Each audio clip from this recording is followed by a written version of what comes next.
Hi, everyone, and welcome to another episode of Key Steps brought to you by the Advanced Workplace Institute.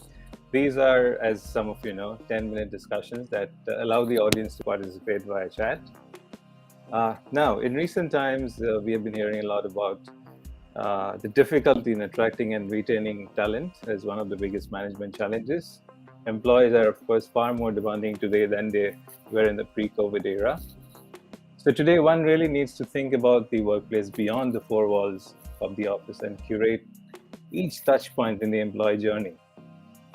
A human-centric approach to setting up workplaces that resonate with employees' needs and aspirations promises to go a long way in this direction. Now, for a quick 10-minute discussion on the topic, we have with us today Lisa Whitehead. She is a senior associate with Advanced Workplace Associate. She is interestingly an author of a recently launched book, which is called This is the Book, Work Better, Save the Planet. That's the book. It's available on Amazon. And let me bring up Lisa now.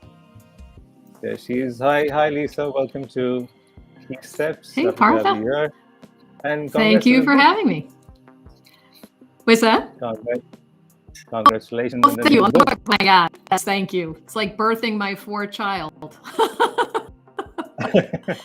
Thanks. All right. So I did go through a few pages of the book, and if I get the time, I'll ask you a few questions from the book as well, which I can relate to this topic.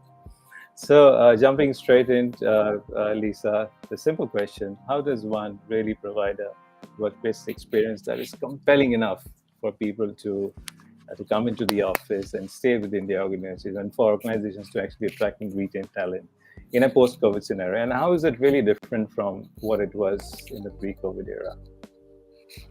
You know, it is essential, right? We know the move from one organization to another. We talk about the great resignation or the great, realignment, people moving. I'll tell you one thing, it's not snacks. Right? You can't just have a bowl of snacks and think this is going to help my people stay here. It's really reflecting, and I think most of us can relate to this. Think about a great experience you had at a hotel or out to dinner. And it wasn't just maybe a good night's sleep in a really comfortable bed or a fantastic meal because of the food. That was part of it, but a big part was the people that interacted with you. It's those moments, those micro moments of interaction that make us feel seen and valued. And so often that is coming from the people that you're interacting with. So it's the same way with employers. It's not creating a cool space and say, oh yeah, now they're all going to want to be here. Or as I said, having a lot of snacks and free food. That's not really it. It's the interactions, the moments of people connecting with one another. And that's where we really need to focus. And we need to focus in the workplace around how we can do that better. How do we show up and support people? And often it is not taking them for granted. And here's what I mean by that. I was raised by a mother who instilled in us the importance of expressing gratitude. And that is often what the workplace is missing, an expression of gratitude for the work that people are doing. And especially on the heels of the pandemic, where people have been working above and beyond in many different ways, there needs to be more focus on that. It's simple to just express gratitude. I came up with 4 things that I think that any organization can be doing to really make a difference on the employee experience. And they spell GIVE, G-I-V-E. G is for gratitude, to really let people know that you appreciate the work that they've done. And to be very specific when thanking them for a job done, a task, something they contributed, to be very, very specific about what they have done. And then I is inquisitiveness, really being curious about your people, asking them, how do you feel valued? What makes you feel seen?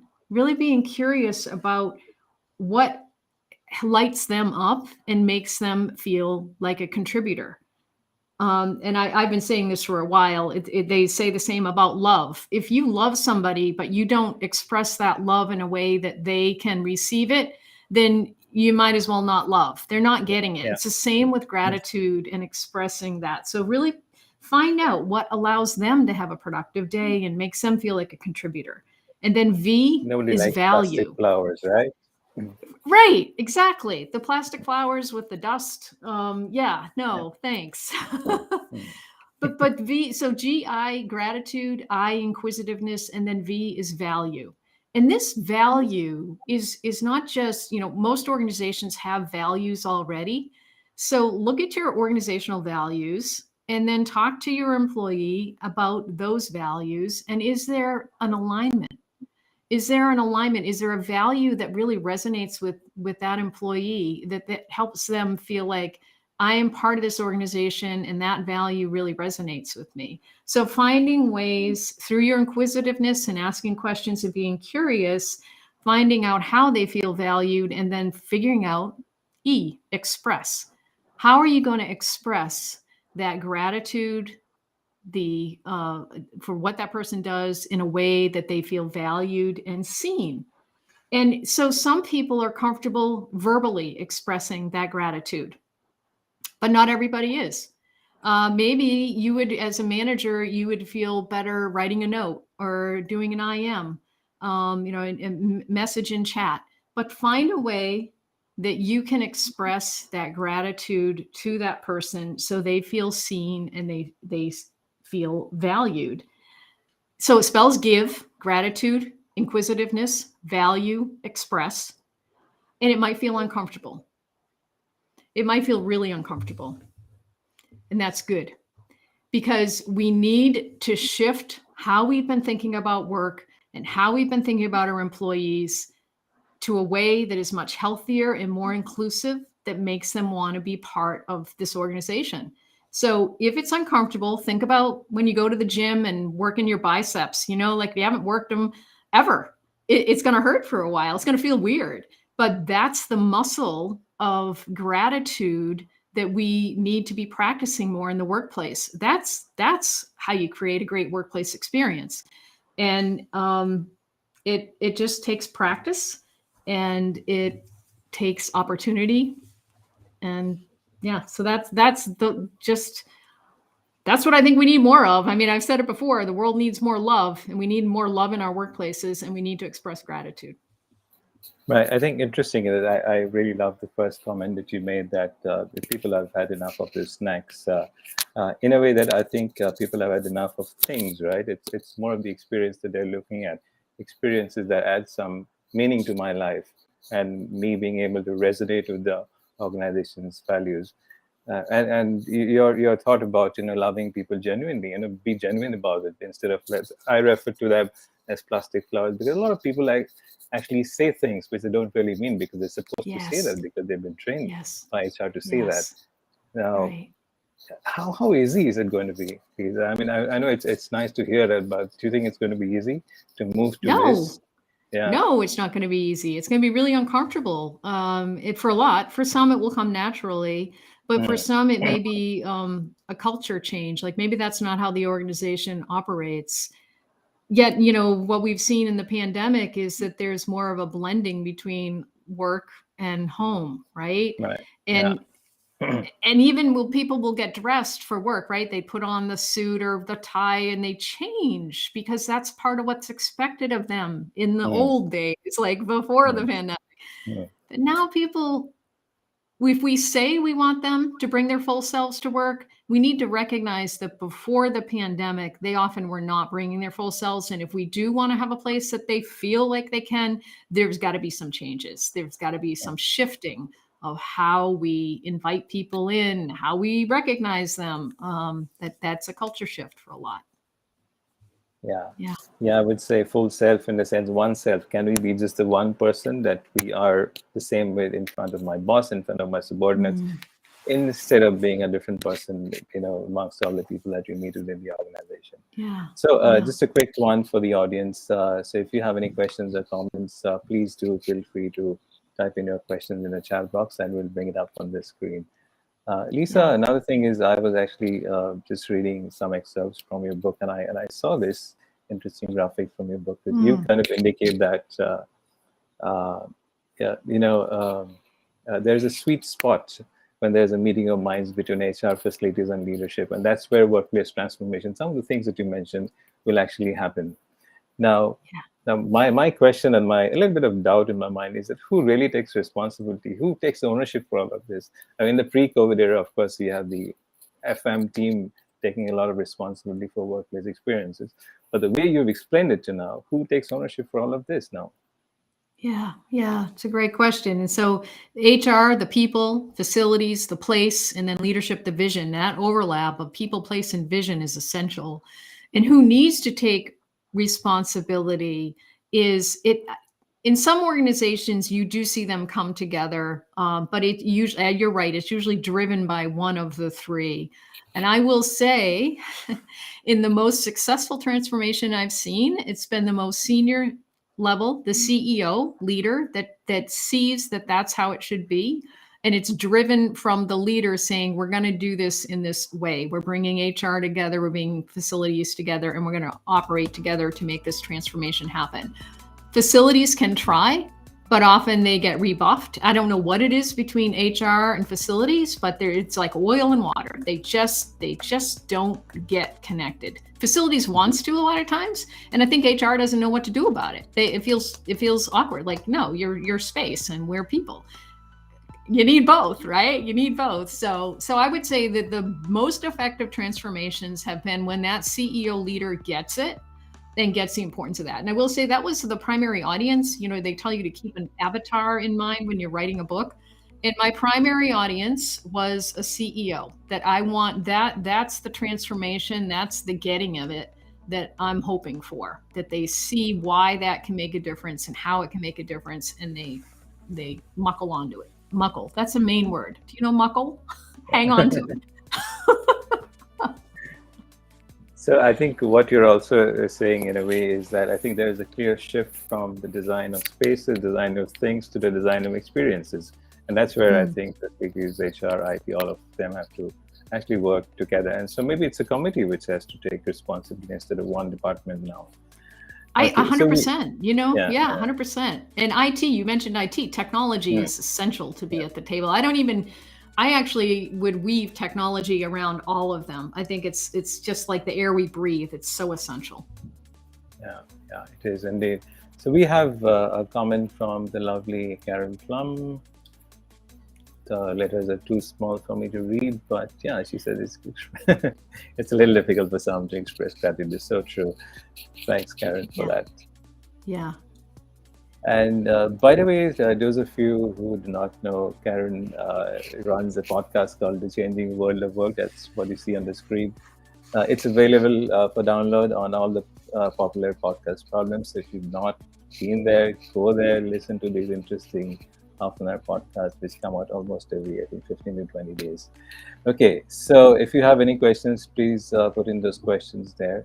One question, Lisa, in terms of workplace design, I've had a past in workplace design. What is really different now from the pre-COVID era? How does it change? Has design become too serious to leave it to designers? Oops, I hope nobody's going to kill me for that. I think that how design has changed is just supporting a variety of conversations and understanding that many people, when asked, why will you come to the office? The majority say to collaborate, connect, socialize, meet. The smaller percentage are saying to do heads down focused work, because many have found that they can do that heads down focused work well in their private home. But there are still some that need that. So the office still needs to support people coming in to do heads down focused work. It always has, and it's not done it great. Cal Newport wrote the book Deep Work, who talks about why we need to have spaces that are distraction free. We're too interrupted and distracted throughout the day, but everybody needs those spaces. But how workplace design has changed is support to how it can better support the connection, collaboration, meetings, social, cafes that allow people to come together and cook a meal together.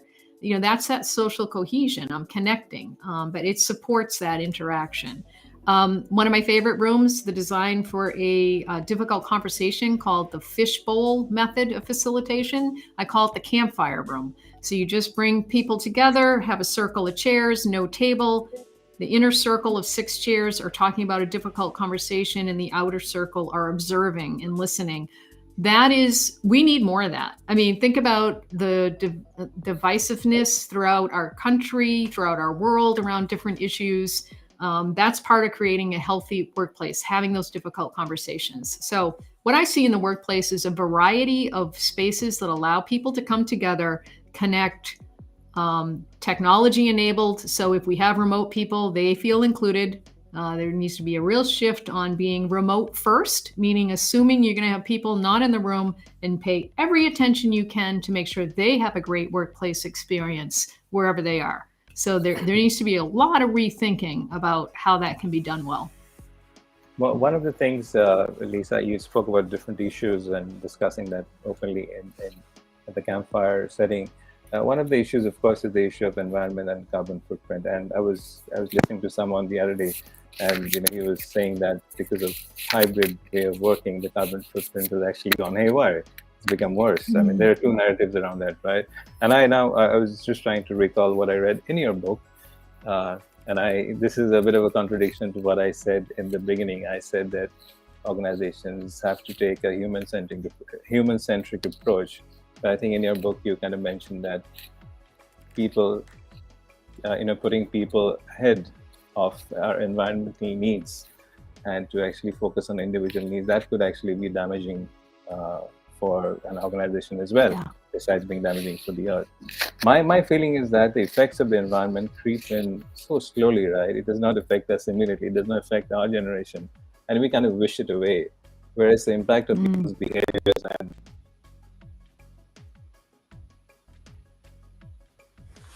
Oh, you just froze up on me. I don't know why. It just froze up. I hope you can hear me. But what I would say, Partha, is this is why I say planet first and then people, is because if we don't focus on the planet first, there'll be nothing here for the people. So we've got to move forward focusing on how we can make good decisions for the earth that are also beneficial to people. And you're absolutely right. There's often a lag in thinking, what I do today isn't going to make a difference. Let the next generation deal with it. It's too late for that. We need to be focusing on it now.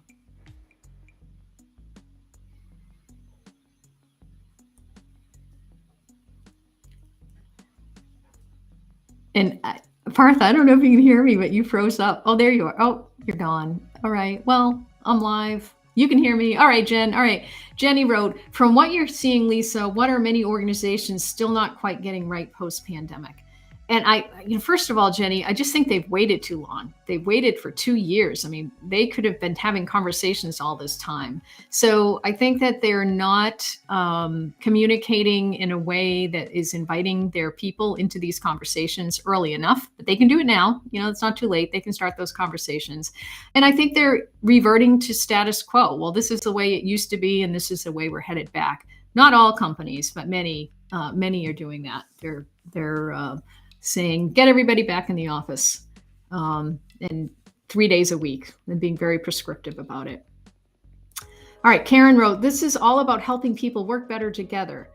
It's a shame it took a pandemic to bring us into the space. Yeah, exactly. We talk about high-performing teams and the 6 factors that we need to connect well with each other, and social cohesion, trust, information sharing, vision and goal clarity, perceived supervisory support, and then external information or external communications. Those are things we know are essential for high-performing teams. And now's an opportunity for companies to really focus on that, to help their people be successful.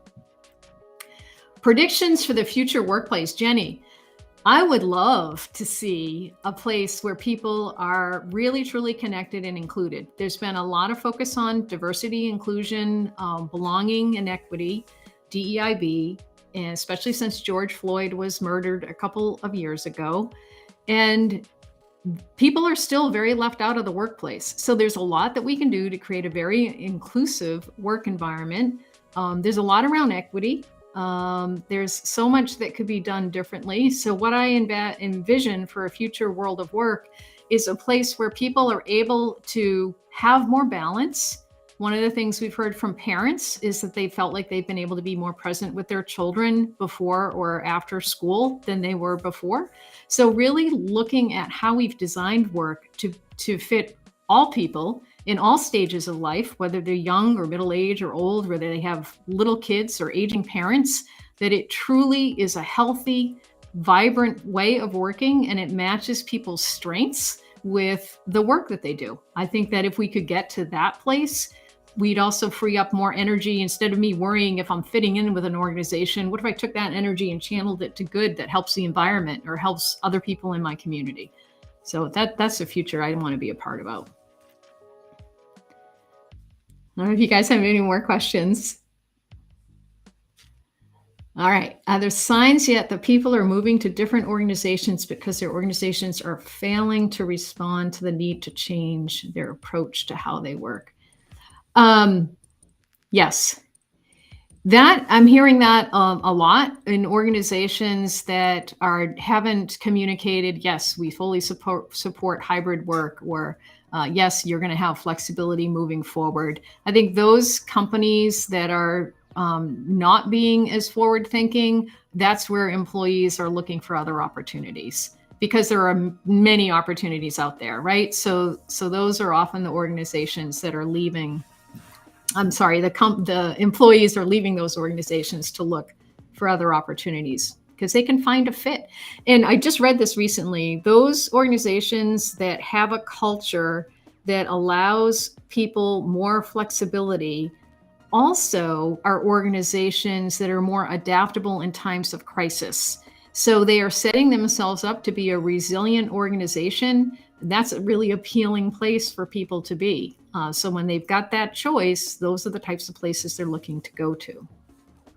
I think maybe we're getting Partha back. I hope he's coming back. So, yeah, well, maybe not. I think if I had anything else I could share in the meantime. Okay. Oh, so there you are. I actually have a question here. I think. Yeah. I missed a couple of questions. Yeah, sorry about that. I think some problem with it. One of the questions from Moon is right to say that only designers